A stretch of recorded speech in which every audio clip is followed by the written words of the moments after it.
Visakhapatnam old ITI కాలేజీలో mass copying సంచలనం సృష్టిస్తోంది. 100% ఉత్తీర్ణత కోసం కాలేజీ యాజమాన్యం విద్యార్థుల చేత మాస్ కాపీయింగ్ చేయిస్తోంది. విద్యార్థులు సెల్ ఫోన్ చూసి పరీక్షలు రాసేలా కాలేజీ ప్రిన్సిపాల్ శ్రీకాంత్ ప్రోత్సహిస్తున్న విషయం వెలుగు చూసింది.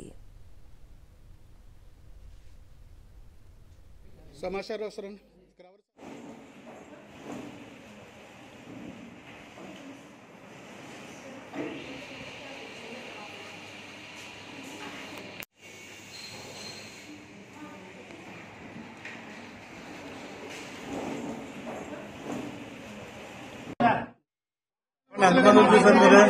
అదే మాలటలు ఎంతమంది చూసారు చెప్పండి చెప్పండి. ఏదో జుట్టు పట్టుకొని చెప్తారు కదా మాలట చెప్పండి. అదే భయం లేదు, అదే చెప్పండి దానికోసం.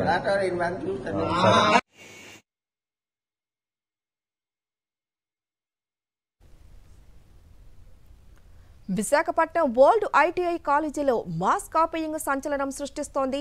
100% ఉత్తీర్ణత కోసం కాలేజీ యాజమాన్యం విద్యార్థుల చేత మాస్ కాపీయింగ్ చేయిస్తోంది. విద్యార్థులు సెల్ ఫోన్ చూసి పరీక్షలు రాసేలా కాలేజీ ప్రిన్సిపాల్ శ్రీకాంత్ ప్రోత్సహిస్తున్న విషయం వెలుగు చూసింది. ఇక మాస్ కాపీయింగ్ గురించిన మరింత సమాచారం మా ప్రతినిధి నరేష్ అందిస్తారు. నరేష్, కాలేజీ యాజమాన్యమే విద్యార్థులను ప్రోత్సహిస్తుంది, దీన్ని ఏ విధంగా చూడాలి అసలు?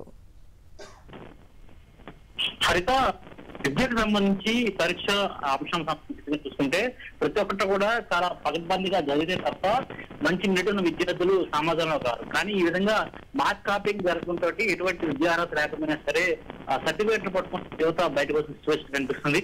సరిగ్గా ఈ విశాఖపట్నంలో మనం సాక్షి తీసుకున్న ఈ విజువల్స్ అనేవి చాలా ఆందోళన అంశం సృష్టిస్తున్నాయి. మాస్ కాపీయింగ్ పరీక్షల్లో నేరుగా కళాశాల యాజమాన్యమే వారికి మొబైల్ ఫోన్స్ ఇచ్చి మాస్ కాపీయింగ్ పాల్పడడం కూడా ఒక సిచ్యువేషన్ కనిపిస్తుంది. ఈ ఘటన విశాఖపట్నంలోని గవర్నమెంట్ ఓల్డ్ ఐటీఐలో చోటు చేసుకుంది. సెల్ ఫోన్ మాస్ కాపీయింగ్ ఘటన పెట్టినట్టు సంచలనం రేపింది. డైరెక్ట్ గా విద్యార్థులకు సెల్ ఫోన్ చూసి పరీక్షలు రాసుకునేందుకు సదుపాయాన్ని ఓల్డ్ ఐటీ కళాశాల యాజమాన్యం కల్పించడం పట్ల తీవ్ర దుమారం కూడా రేపుతుంది.